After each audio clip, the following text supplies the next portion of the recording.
Hello friends, welcome to my YouTube channel once again. दोस्तों, जैसा कि आपको पता है कि हम इंग्लिश स्पीकिंग का जो ये कोर्स चला रहे हैं, इसमें हम 10 चैप्टर्स हम कर चुके हैं। 10 दिनों से लगातार हम कर रहे हैं और ये हमारा आज 11वां दिन है। और अब तक मैंने आपको जो कराया है उसकी प्रैक्टिस आप उम्मीद है करते रहे होंगे। आज जो मैं आपके लिए लेकर आई हूँ वो है क्वेश्चन फॉर्म। मान लो हमने किसी से क्वेश्चन पूछना है या कोई हमसे क्वेश्चन पूछ रहा है, तो उसका हम रिप्लाई कैसे करेंगे, उसका आंसर हम दूसरे को कैसे देंगे, वही आज की इस वीडियो में हम करने जा रहे हैं। जैसे कि हमने एक वीडियो में किया था कि she is playing, I am playing, she is playing, he is playing, मतलब मैं खेल रहा हूँ, वह खेल रहा है, वह खेल रही है। तो हमने ये चीज़ तो कर ली थी, लेकिन अगर हमने किसी से क्वेश्चन करना है तो हम वो कैसे करेंगे, वो आज की इस वीडियो में हम करेंगे। और एक बात और कि हमने अगर किसी को मना करना है कि नहीं मैं ये काम नहीं कर रहा हूँ, तो उसको भी हम इंग्लिश में कैसे बोलेंगे, वही चीज़ भी हम आज इस वीडियो में करेंगे। तो चलिए स्टार्ट करते हैं। अगर मैंने पूछना है क्या वह खेल रही है, इज शी प्लेइंग, अगर वह नहीं खेल रही है तो आप क्या कह सकते हो, no she is not playing, नहीं वह नहीं खेल रही है। अगर आपने बोलना है कि हाँ वह खेल रही है, तो आप क्या बोल सकते हो, yes she is playing. Question कैसे बनाओगे, इज को आगे ले आना है, शी को पीछे लेके जाना है। मतलब जो आपकी हेल्पिंग वर्ब है, इज और एम और आर कोई भी हो चाहे, तो इज क्या आ जाएगा सबसे पहले, और शी उसके बाद, सब्जेक्ट उसके बाद, और उसके बाद में एक्शन। ये हो जाएगी आपका क्वेश्चन बन जाएगा फिर ये। और आप किसी से भी इस तरह से कुछ भी पूछ सकते हो फिर। तो क्या हो जाएगा, is she playing, no she is not playing. मतलब अगर आपने नेगेटिव सेंटेंस बनाना है तो शी इज़ के बाद आपने नोट लगाना है, no she is not playing. चलिए हम प्रैक्टिस कर लेते हैं इसकी एक बार। ये लेते हैं हम, मान लो हमने पूछना है क्या वो नाच रही है, तो क्या हो जाएगा इसका, यस।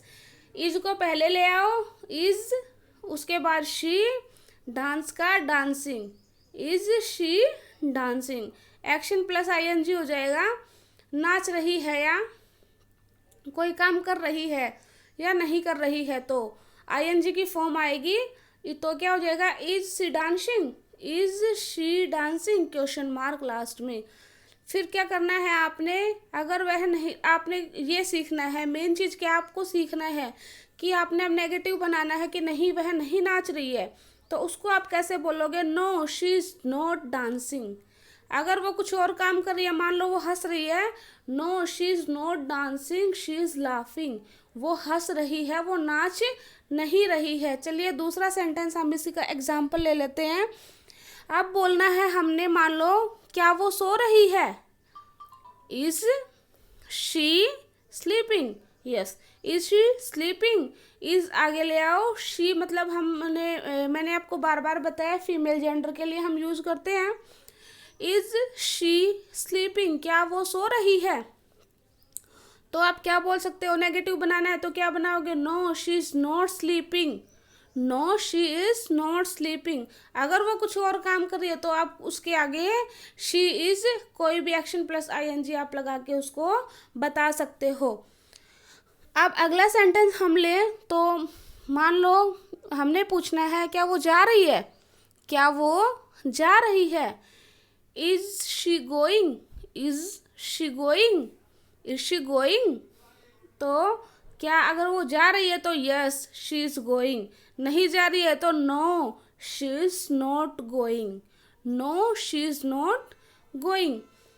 अब क्या करना है आपको, अगर वो पूछना है आपको कि क्या वो आ रही है, is she coming, is she coming, is को आगे, शी को बाद में, कम का आईएनजी रूप, इज शी कमिंग, क्या वो आ रही है। अगर वो आ रही है तो क्या बोलना है, यस शी इज़ कमिंग।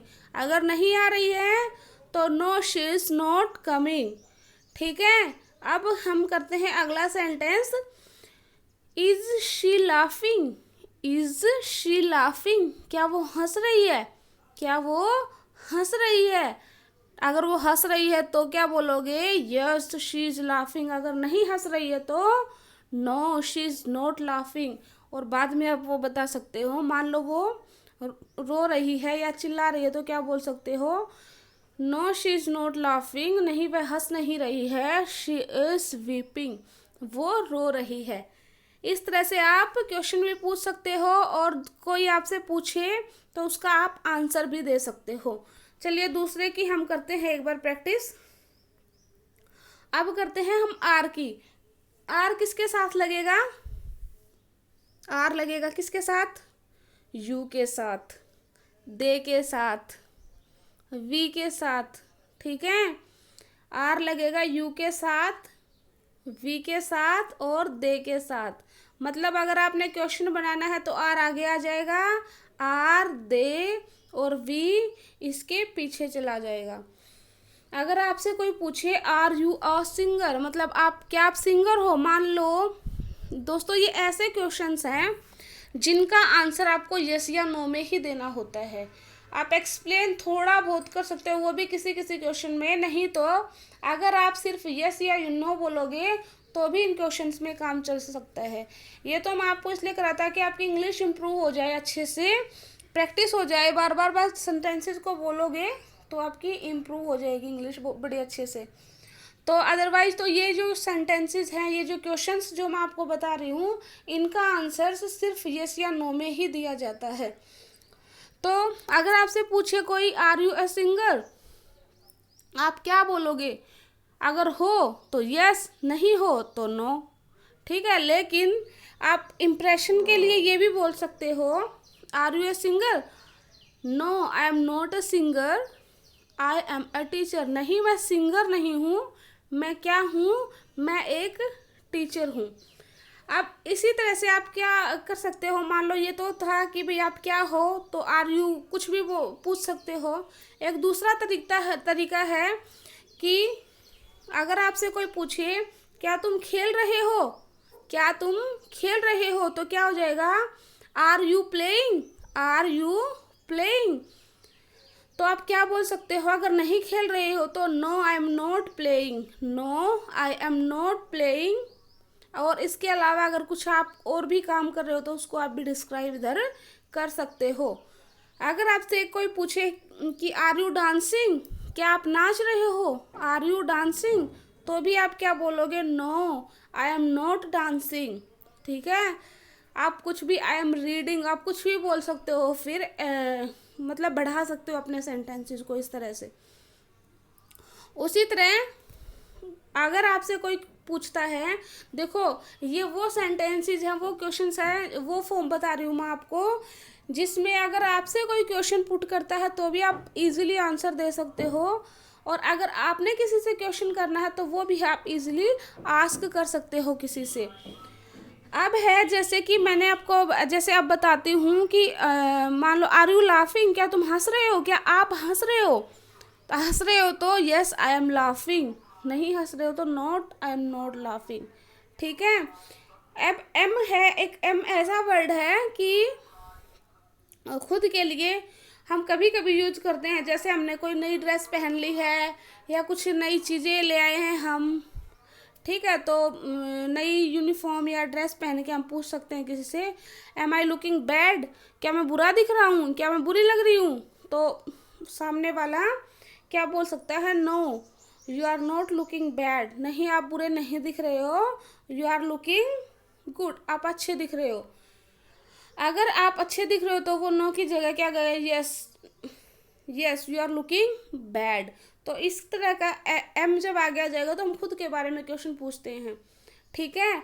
और अब मैंने आपको बताया एक जैसे इज शी प्लेइंग, जो शुरुआत में मैंने बताया था दोस्तों, इज शी प्लेइंग, क्या वो खेल रही है, अगर हमने यही चीज़ लड़के के लिए यूज करनी है तो क्या हो जाएगा, इज सेम रहेगा, आगे आ जाएगा, और ही बाद में आ जाएगा, और प्लेइंग, इज ही प्लेइंग, क्या वह खेल रहा है, no he is not playing, नहीं वह नहीं खेल रहा है, ठीक है। तो इस तरह से आप ही के साथ भी इज पहले लगा के, ही बाद में लगा के, उसके बाद एक्शन प्लस आईएनजी आप क्वेश्चन आप बना सकते हो। उसी तरह मैंने आपको आर का भी बताया है कि जैसे आर किन किन के साथ यूज होता है। जैसे इज है, हम ही के साथ इज यूज करते हैं, शी के साथ इज यूज करते हैं, और इट के साथ भी इज यूज करते हैं। तो इज को पहले ले आना है, ही शी को बाद में करना है, आपने इट को भी बाद में करना है, उसके बाद एक्शन प्लस आईएनजी करनी है। तो इस तरह से आपकी क्वेश्चन है जो वो बन जाएगा। तो और अब मैंने आपको बताया आर किन किन के साथ यूज होता है।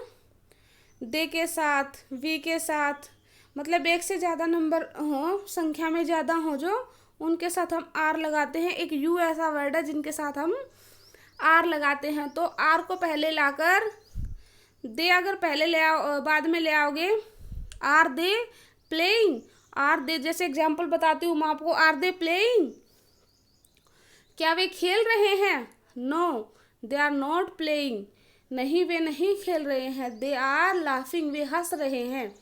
आप रिपीट किया करो साथ साथ में, मेरे रिपीट करते जाइए साथ साथ में। तो ये था दे का। और अगर हम इसी तरह से आर दे लाफिंग, क्या वे हंस रहे हैं? आर दे लाफिंग, क्या वे हंस रहे हैं? No they are not laughing, they are weeping, नहीं वो रो रहे हैं। इस तरह से आप दे का यूज कर सकते हो। और जिस तरह मैंने आपको बताया, ये एक तरह से इज़म आर से बना सकते हो आप क्वेश्चन मार्क और नेगेटिव फॉर्म, मतलब कहाँ आपने नोट लगा के आप सेंटेंस को नेगेटिव बना सकते हो। तो जो हेल्पिंग वर्ब है इज एम आर, उनके पीछे नोट लगा के आप क्या कर सकते हो, इनकी नेगेटिव सेंटेंसेस बना सकते हो। और इस एम आर को आगे ले लाकर सब्जेक्ट को उसके बाद ले जाकर आप क्या कर सकते हो, क्वेश्चन फॉर्म बना सकते हो, उसको उन सेंटेंसेस को इंटरोगेटिव बना सकते हो। तो आज का जो टॉपिक था हमारा यही था। उम्मीद करती हूँ आपको पसंद आया होगा। अगर पसंद आया है तो लाइक करिए, अगर हमारा चैनल सब्सक्राइब नहीं किया है तो सब्सक्राइब करिए, और कमेंट बॉक्स में लिखकर बताइए जो आपको समझ आया है वो भी, और नहीं आया है वो भी, आप कुछ भी पूछ सकते हैं। जल्द ही हाजिर होती हूँ नई वीडियो के साथ, तब तक के लिए थैंक यू।